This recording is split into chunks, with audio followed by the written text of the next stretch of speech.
Welcome to Live, Life Inspired Views for Every Day. My name is Chris Meyer, and I'm a curious soul. For quite a few years, as I've dusted our home, I've dusted under a thick paperback book on the life of Abraham Lincoln sitting on my husband's bedside table and a folded paper towel always right next to that book. The other day, my husband Donnie happened to be in the bedroom while I was dusting, and so I asked him about those two curious items always on his bedside table. I have to tell you first that many of us women at this age in life have trouble sleeping. I love the morning, so I go to bed earlier than Donnie because he loves staying up late. Well, so let's get back to the dusting. Well, he replied to my question about the Lincoln book and folded paper towel. The paper towel, he said, is there so when I come to bed and take off my glasses, I can put them down on the paper towel without making a sound that might wake you up. Then he told me that the book was there so he could prop up his phone on the spine of the book and turn on the phone light toward him so he could get ready for bed without waking me up. I was absolutely in awe. For years, he has done these little acts of kindness without my knowledge just because he wanted to be considerate and thoughtful of my needs. Does that just melt you or what? We will be married 50 years in November, and he still does the kind things to let me know I am valued. Wow. The other day, I was getting my hair cut and visiting with my hairdresser Shelley about her new cabin.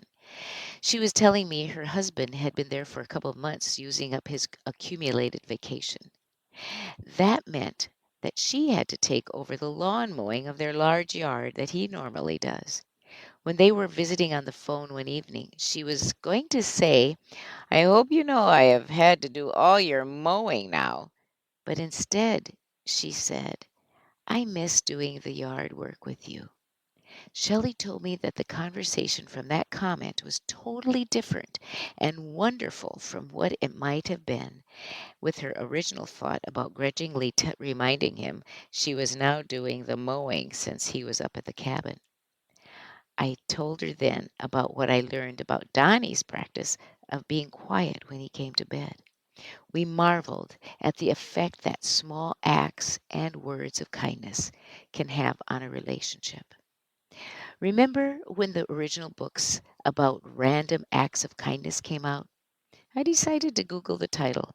I saw so many variations of it available to all ages. The concept hit a need in people. Then I Googled the topic, how to be unthoughtful. That was not productive at all. In fact, what I found ended up being related to how to deal with unthoughtful people, how to change yourself from being unthoughtful.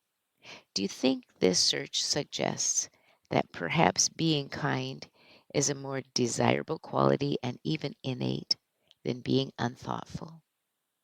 I love the movie You've Got Mail, starring Meg Ryan and Tom Hanks. There is a scene that I think reflects a bit of what I want to say in this podcast. So, Tom Hanks's character has put Meg Ryan's character out of business. She's sick in bed, and he comes to visit her in hopes of making a friendship.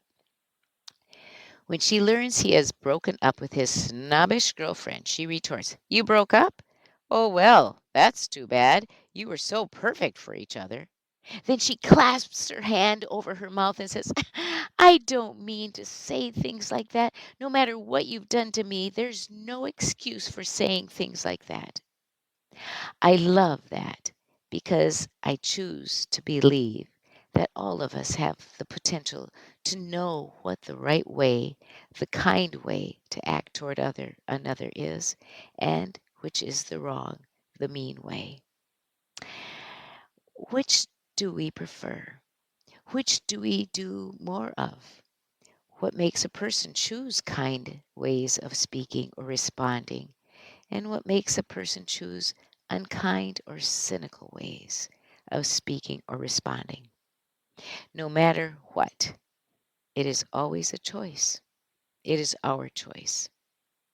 We all hear too much speech today filled with hateful words. Just as one lit match can alter the darkness in a room, a few kind words can alter attitudes in a conversation. In our daily relationships, we could all choose not to do that little bit of extra kindness. But what if we choose to look for ways to be intentional to another's needs, to do that extra bit of kindness? When I was a school counselor, we had a banner in our lunchroom that read, "Character is doing the right thing when no one is watching." For years, Donnie did his unnoticed kindnesses to me so that I would not wake up when he came to bed. That is love in action. I was talking to my dear friend Anna, who I call my daughter in love, about leaving a legacy the other day. So I'm asking you, what legacy do you want to leave? Imagine your funeral. Do you want people to say, "Oh, they were the kindest person I've ever known"? Or do you want people to say, "Oh, they were the meanest person I've ever known"? Hmm. We have the choice to determine what words will be said of us.